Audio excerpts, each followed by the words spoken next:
We are here to talk about the world tour of Def Leppard with Mötley Crüe. At last, the biggest stadium rock tour in the United States. It's coming to the world, it's coming to Europe, it's coming to Spain, and we are really glad to hear it, and we are counting the days to see you guys. How are you expecting this enormous tour that you are going to? Well, we're really excited. I mean, the US tour was amazing. You know, we were like, all of it was so exciting. And we just want to take it everywhere else. And it's, we obviously start in South America. I think the first show is in Mexico City. So we do South America, Latin America, and then we come over to Europe in the summer. So we'll be chasing the sun the whole time, because it's outdoors and stadium. So that's really cool. It's the best we've ever been, best we've ever sung, best we've ever played our instruments, and the show is better as well. It's the screens and all the technology. Yeah. We just want to share it with everyone because it was so exciting this summer in the States. So it's like it's great that we get to do this everywhere. I love the way you speak. So many years passed since you are playing, since you are in music, and you are still talking with love, with illusion, I love it. I love it. Thank you so much. I don't know if you are aware of the proportion, of the side of these events, or you leave it to production, but do you know how many tracks, how many workers, how many planes, how many, numbers of how much is it to move your tour around the world? I try not to think about it because it's a lot and it's an expensive thing. When we were this summer, Poison were on tour with us as well, and we've toured with them many times. And CC DeVille, the guitar player, I only saw him 3 times, and in a corridor and golf cart. And normally when we tour with him, I see him every single day. Yeah. And he said, "Where are you? How come we're not hanging out?" And I said, your dressing room's like a mile away. It's like just the other. So it really was a large scale, the whole thing. Like I said, you only saw him 3 times, and some of that was in a hallway. Just passing through. It was great. It was really cool because of that, because it was on such a vast scale. But with each other, like I said, that was the downside because I didn't get to hang out with him. But there's so many people, and we in the States we were doing it on tour buses, because it's all within the United States, so you could do that. Obviously, when we get to Europe, Latin America, we'll be flying. So, of course. You get there quicker, and we've done that. You just accept it both ways, really. It's we've done it like that throughout the years, and it's no way is better. I think America is better doing it on a bus, unless the weather's really well. Like right now, there's like tornadoes and things like that at the moment. But yeah. So many years ago, since you guys started playing, what would you say is the biggest difference between touring in 1985, for example, and 2022? What are the difference between a Def Leppard tour if with 40 years, it's been 40 years against each other? We're so much better at playing and singing. Like so when I hear some of the tapes back from the desks and everything, you go, "Ooh, that was a bit rough." That was me. No, it was the playing, everything, the professionalism, everything about it has got better. I think also what's happened with the music business or industry, it's become unfortunately more of a business. Of course. So, but it also makes it more competitive. So to do well, you have to be better. So you constantly have to keep upgrading. You everything about you. It's like songwriting and the performance part, and all. Like I said, we got lasers and the screens and everything. And so you constantly have to do that because you look at someone like Beyonce or Taylor Swift, and everyone's doing this thing. They're raising the bar, so you have to go along with that. It's it's very different to it was back then. And you used to have massive speakers and everything. Everything shrunk a little bit, so you can actually get better quality things in there. You know, it's it is from a show point of view, it's way better. It's way better than it ever was. I mean, I think if someone 40 years ago was to see this, it's like having a cell phone. You know, of course. It's like magic. You know, you go, wow, this is incredible. I can listen to music, I can watch TV on it, and everything about touring is a bit like that as well. You know, except the fans as I've got. You know, like I said, when we started the US tour, it was crazy because we had the 2-year break from COVID. So everyone was so enthusiastic. It was actually a different vibe than it was before. More enthusiastic. All right. That would make me think about other question. I was prepared, but if you have to convince anyone that never meet or hear Def Leppard, how would you say, come to my show, it will be a great show? How would you convince him? Like, there's huge speakers, there's huge lasers. What would you say to come to the show? It's going to be great. I would say if they didn't know who he was, and I would, we've always kind of based our thing on 3 elements. It's like the rock of AC/DC, the kind of songs and harmonies of Queen, and the touring kind of vibe of the Rolling Stones. So it's a combination of all those 3, and they're, you know, that's something that we always kind of try and live up to, really. All right. So I guess that apart from the gear, from the speakers, all of that, also you have changed yourself between 4 years. How would you say, for example, like one crazy 80s stories, you know, that kind of stuff we know, from one crazy 2022 story? What would be the difference? I think as you get more experience, and it's not necessarily older, you get more experience, you go, okay, I have to take care of myself a bit better, because all of a sudden there's so much riding on it. You know, you're touring these big shows, and there's so many people, like you said, there's so many people involved, you know, truck drivers, road crew, you know, other bands on the tour and everything. So you really have to be careful. Like on this last tour, I was trying to open the curtains or find a light switch, and I broke my toe. And in a hotel room, it's like, yeah. So you can't really do it. And I also broke my hand on stage. I got this thing here. I was spinning my head. Yeah, I was doing a windmill thing like Pete Townsend on the guitar, and my hand went into the fretboard, and it tore the ligament and chipped some bone off. So it's a lot better. I can still play and everything. Luckily, it's the right hand, no? Yeah, so I can hold a guitar pick, and it's lucky where it landed. But so you have to be really aware of things like that. So when you were younger, and when it was MTV and all of these things, you never even thought about that stuff. Yeah. But now and I don't want to say older, because it's not.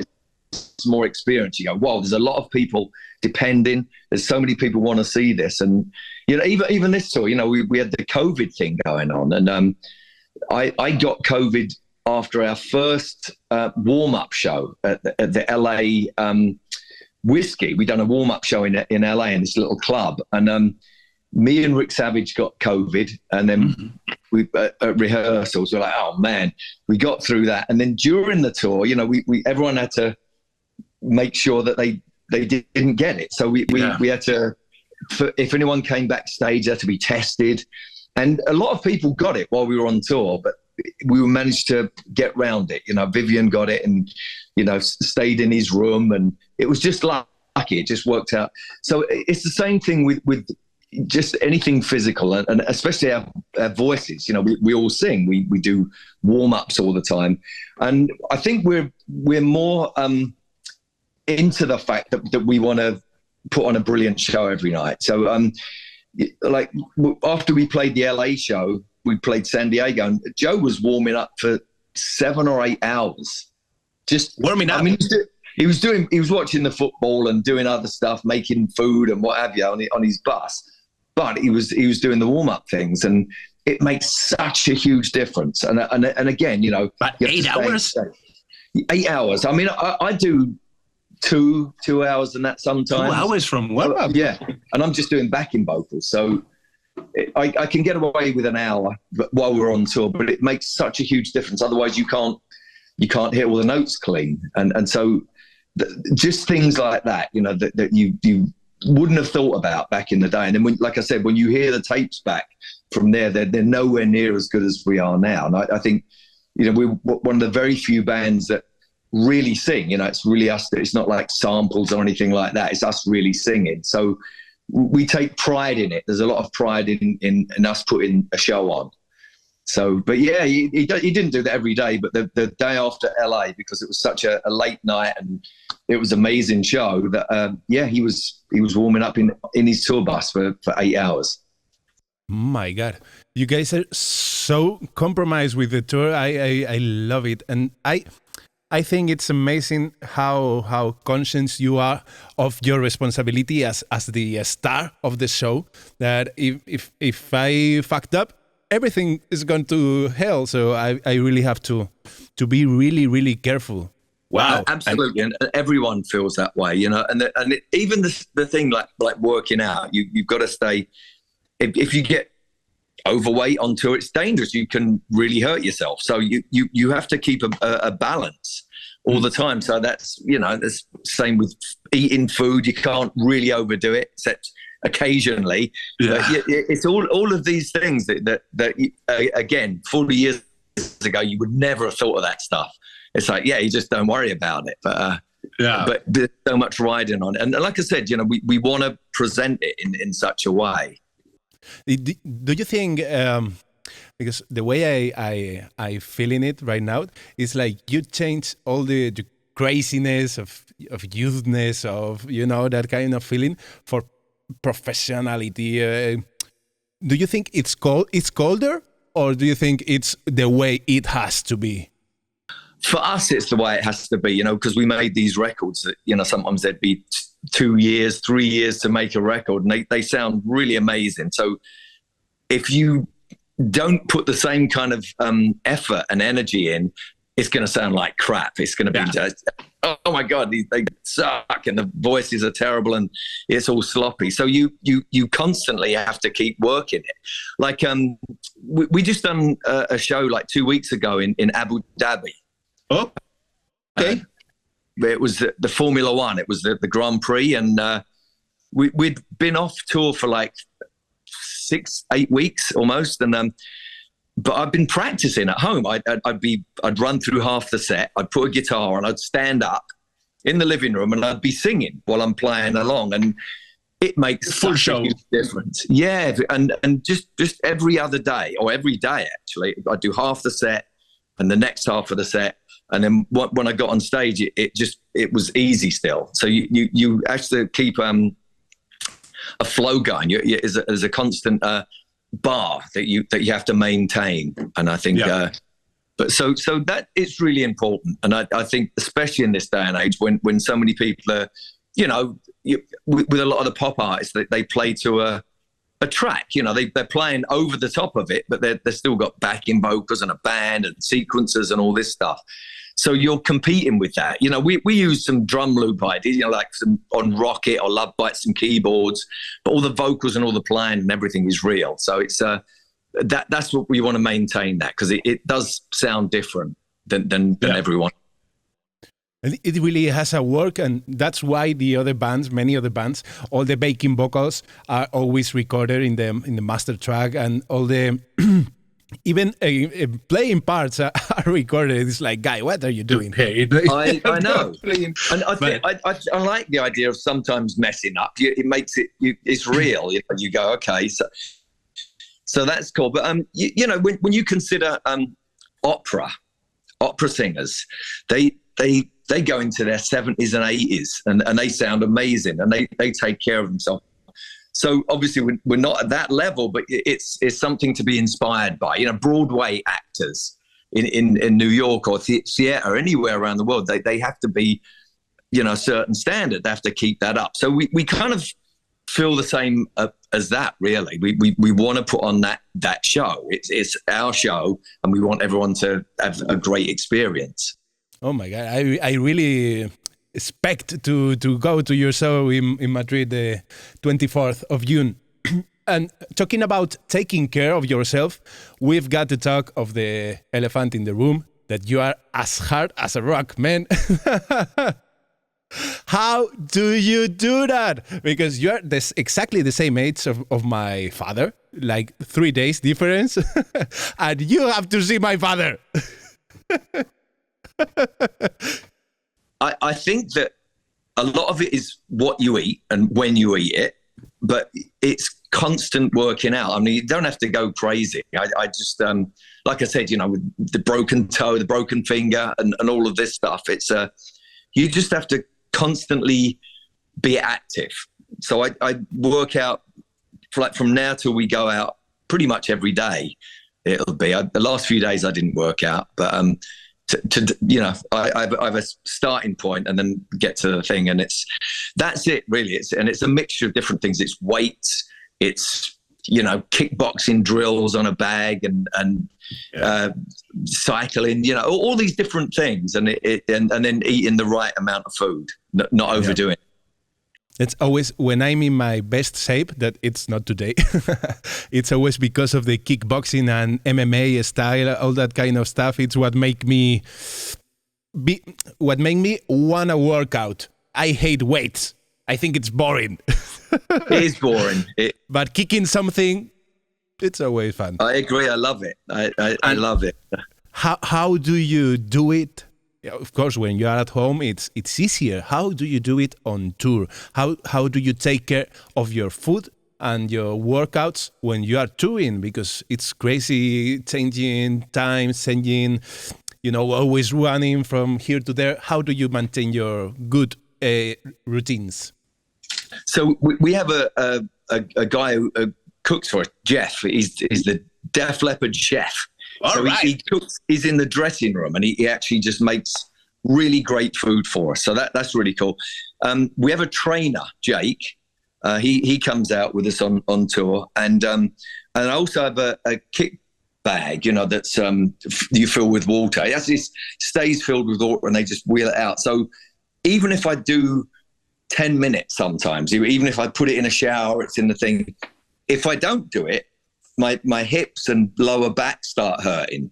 And that's the other thing I noticed as I got older, is that if you don't do it for too long, if you leave it, then you start feeling your age. So you constantly have to keep it up. You have to keep doing that. And like I said, it keeps the hips and the back and the everything, the glutes and the hamstrings, everything. It keeps them alive.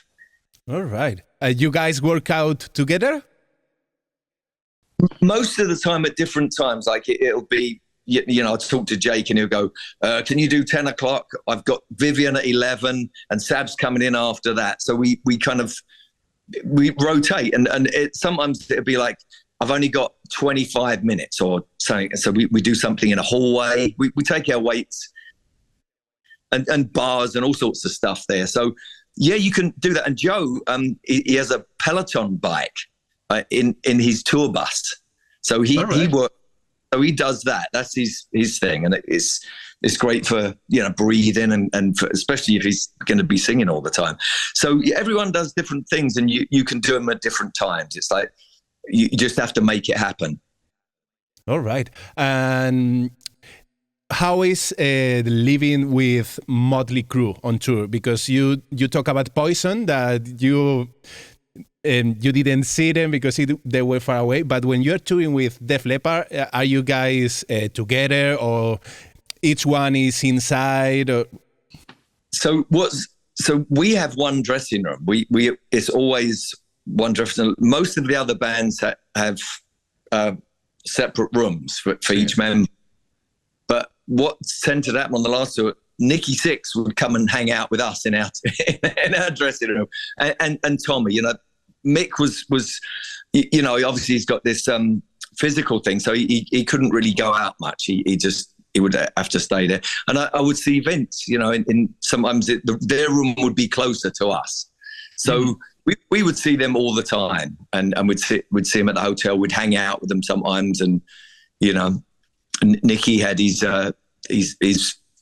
little daughter out as well, and you know, and my kids were out as well, and they would we'd see them. So it was cool actually. So you are like a family together. It's not like that kind of tour that everyone is in his bus, arrive, separate ways, play, go away. No, you guys are spending time together, enjoying your tour. It's a team, and I think that when you're playing with another band, we kind of learnt this. Actually, when we toured with Kiss, they were like, the show has to be great. So if any one part of the show sucks, then it makes the whole thing look bad. So you kind of, everyone has to do their best, and I think that's almost like a theatrical thing. You want the theatre show or the theatrical thing to be great. You don't want it to be let down anytime. So you know, everyone, even the road crew, you know, they would work together sometimes, and that was great. That was really great to see. So I think with a tour like that, and I think that's one of the reasons it was so successful is because everyone had the same goal, you know. Of course, there's going to be, you know, some kind of competition, you know, and the fans go, I like this better, I like that better. But from our point of view, the whole thing had to look great. And our show was very different to Mötley Crüe. You know, they had moving parts, they had dancers, and it was great. It was really cool. It was so exciting. And then our thing was very different, you know. So overall, it if anyone went away, then they had a great time. And that's really what you want to do. And there's any crossover on the States that Mötley Crüe or any member appears on your show or you guys in their show, something like that? There's any part where we can see Def Leppard and Mötley Crüe at the same time in the States? Not yet, but you know, we've got another year or two to play with them. So maybe once we got that first bit out of the way, maybe we'd do that. Would be really cool, actually. Yeah. But it's, you know, we do 90 minutes each, so it's very, you know, you can't really add any songs because people go, can you throw a song in? You really have to think about it. Like we changed our set around. We took a song out, exchange one, but you have to be really careful because of the time. You can't, that's the other thing, you can't go over on the time because then it messes with the other band. Yeah. So constantly it has to be like clockwork. Yeah, I guess, of course. So something that has to be in the Def Leppard dressing room. You have something like the M&M's Van Halen stuff, you know that? I think the thing that really gets a lot of use is the coffee machine, espresso. So that's the go-to. I think that everyone, I think that's it. That everyone kind of used to have a juicer. Still got it, but it doesn't get as much action as it used to. I think, but the coffee machine, yeah.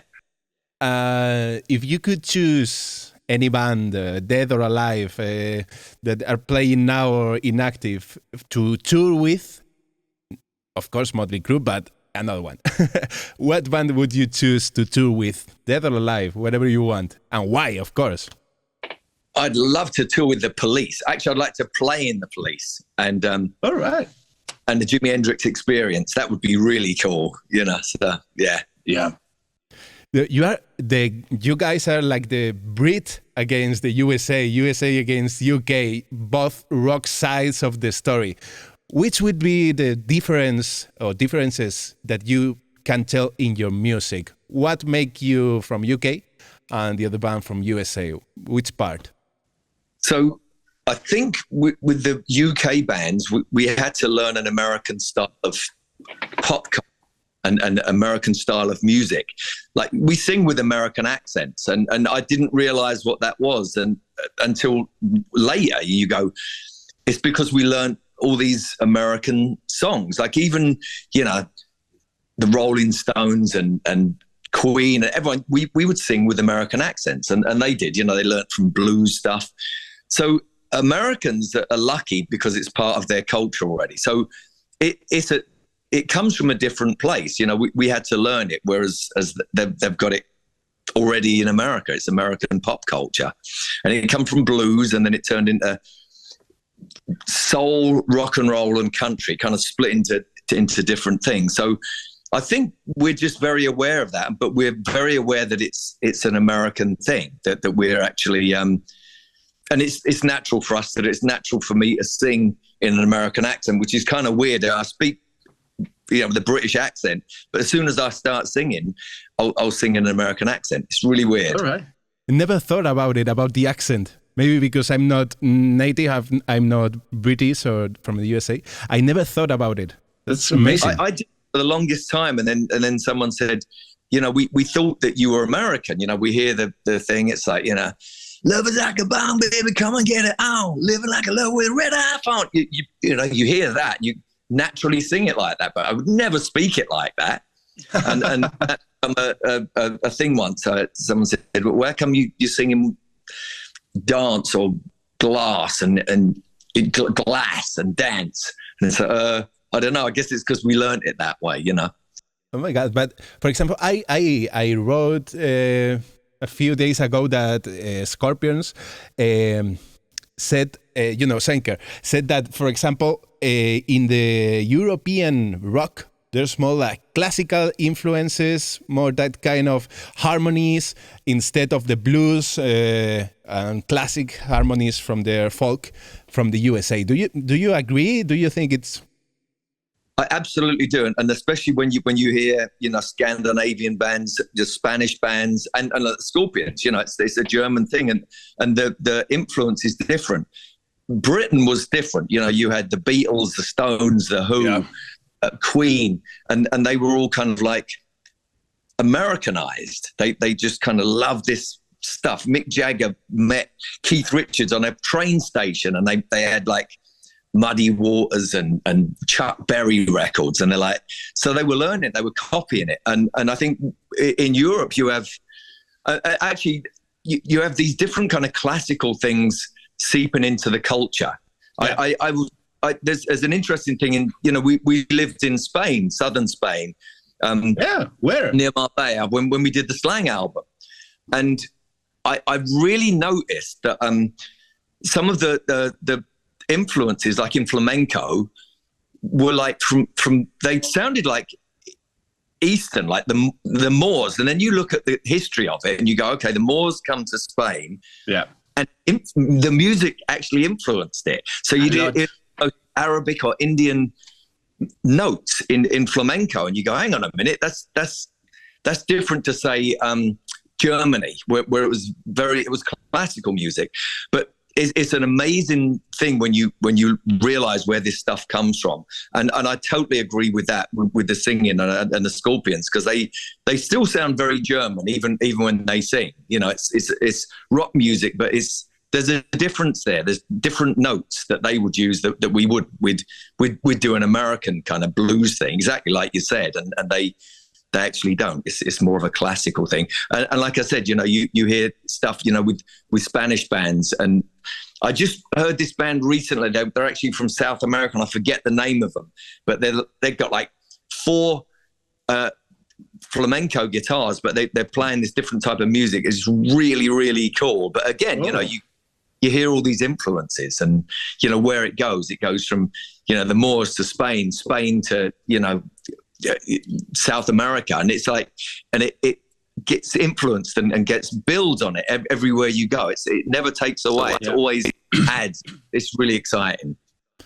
I think it's my favorite part about music, more than rock, more than everything. It's the folk and the roots of the music, because the traveling around the world is amazing. How an idea, how an expression, how a note can travel through all the world and know different faces, different voices.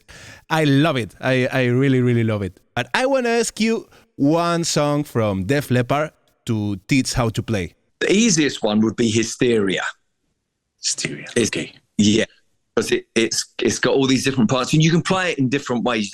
There's like, 16 different guitar parts on it at one point, but you don't have to do that. It's a really easy song to to get through, and the riff's easy to play, and yeah, I would start there for sure.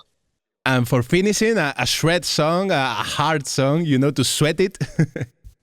I think Paper Sun is pretty. It's got these two really cool solos. Vivian does the first one. I do this one at the end, and it goes through all these different changes, and it's cool. I mean, it's not difficult, but it's got like the solos probably are, and it does this.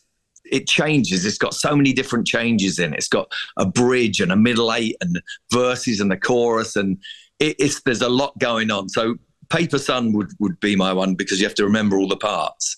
Okay. Any advice for a guitar player? Like, don't put your hand like this. Any advice from them?